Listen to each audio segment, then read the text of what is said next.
Hey there, superstar. Welcome to the downsides of group coaching. 6 common culture killers.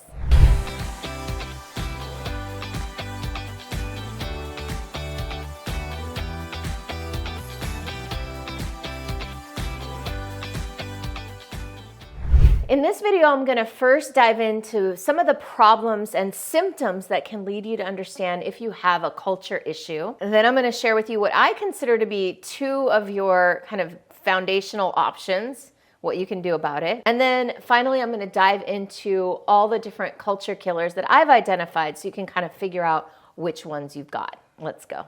What you might be experiencing if you have an issue with culture is a revolving door. A lack of stability in your culture where people are coming and going. You might feel like things are quote unquote falling apart. You might be feeling frustrated and disillusioned, even resentful or irritated at your clients. Perhaps you're feeling like you've got a whole bunch of crybaby clients and people that don't take responsibility for themselves. Or you just feel like you don't have a lot of support. Now, from this place where you are right now, you might be feeling disillusioned. And I know that possibly if you're experiencing all these things, maybe your clients are feeling that way too. And I want to express to you that I know how it feels, and I'm sorry that you're feeling this way. I've been there. I've had this experience, which is what gives me the ability, I guess, to put this video together to perhaps help you. So the way I see it, you have a couple of options. You can either let the whole thing go and start over, or you can double down and you can invest and you can figure out how to grow and fix and evolve your culture. When I was faced with this experience a few years ago, I came very, very close to calling it quits. I used to fantasize about hopping on my weekly Zoom call with my group coaching clients and just announcing to everybody that it was all over and that was it. But ultimately, I felt called, for a few reasons, to stick it out.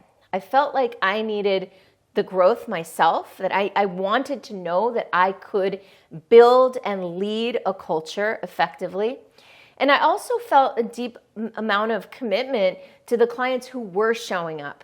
And even though that wasn't most of them at the time, there were enough of them that I was feeling called and inspired to make the place better, make the program better, make the culture better for them and for me. So let's talk about which of the 6 that I've identified culture killers you've got. The first one is unclear or unmet expectations. What this looks like is essentially either over-promising to your clients or under-delivering to your clients, or some sort of combination of both. Now, I want to be mindful here because the indicator of unclear or unmet expectations is not necessarily unhappy clients, meaning you can have clients that are unhappy and your go-to response might be, what can I do to make them happy? But that may or may not be the right solution. You want to be really clear about whether the unclear, unmet expectations are because you misrepresented what you offer and are not living up to the promises that you made, or you might have clients that develop their own expectations in the absence of you making clear expectations that you never intended to deliver. And you might even just have a wrong fit client that never belonged in your program in the first place. That'll be my second point, so I'll get to that in a moment. But the first thing is just to recognize if you have unclear, unmet expectations. One way to determine that is to do some sort of survey with your clients, to interview your clients, to have someone on your team interview your clients, and just identify what are your expectations or what were your expectations when you joined. One thing I like to do is an exit survey or an exit interview with everyone who's completing the program and moving on. And I actually do that with everyone that's completing the program that I intend to invite back as well. And part of our completion process is to determine, what did you come in for? Were your expectations met? And the truth is, what was surprising to me is that there have been times where people have said, because of this process that we take them through, Actually, I expected this and I didn't get that, but what I got was so much more valuable. And so they might stay. But that's still a red flag to me to make sure that they're clear about the expectations and what we're going to deliver in the program. Now, the second thing, which I mentioned briefly already, is enrolling the wrong fit clients. Now, I might be a bit of a broken record on this topic because I talk about it so much, especially in my marketing and my sales videos.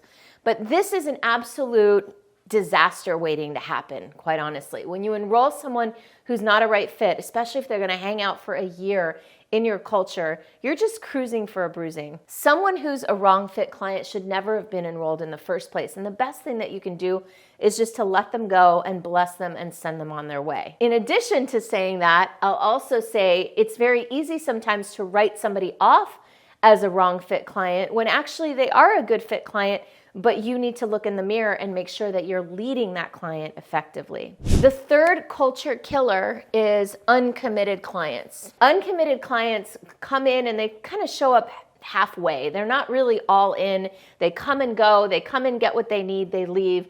And that really hurts the culture.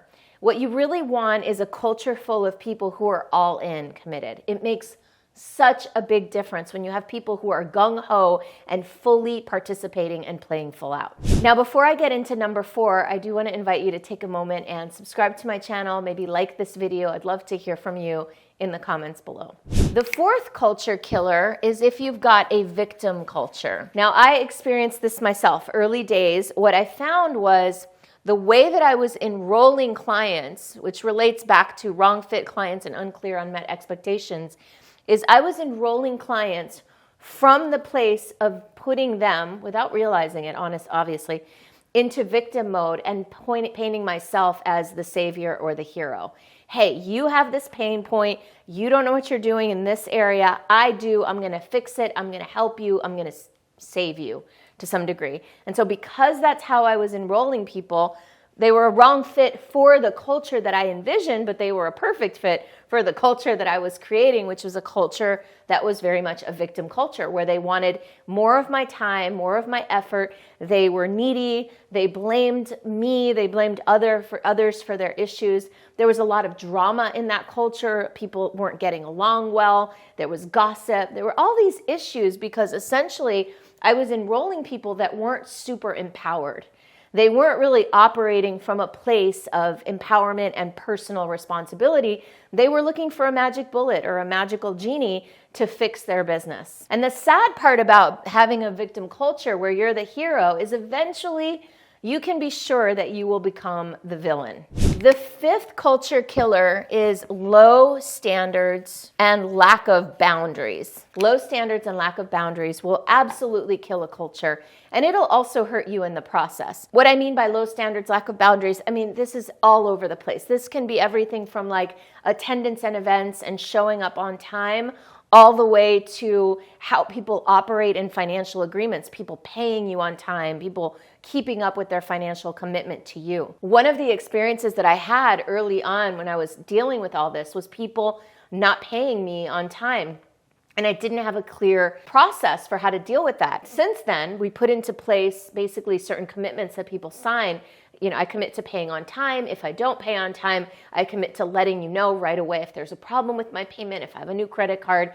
And we also even have a late payment process and a whole process of how we handle when people don't pay. We're not trying to be difficult. We're not trying to be hard asses. We're just trying to hold a standard that's consistent and fair across the board. Other things you might want to address with standards and boundaries are people's behavior at your events, how people do business with each other, no gossiping. You might want to even define how you perceive that. What is gossip? How does that look? What's okay? What's not okay? Talking about confidentiality. We've had to put some really big agreements into place around confidentiality because we had an experience where somebody shared something at an event and then found out later that other people were talking about it, and it felt like a violation of his confidentiality and privacy. So we had to put some really serious standards in place for that.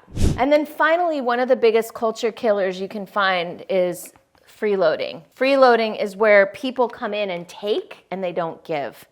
And that's one of the biggest because in a culture, part of what makes a culture rich is that everybody is bringing their gifts. So I hope this was helpful for you, and maybe you were able to identify if any of these points have been getting in the way of you fostering a rich and vibrant culture.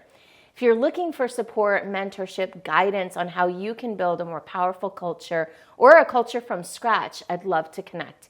You can find out more about my programs and services at superstaractivator.com.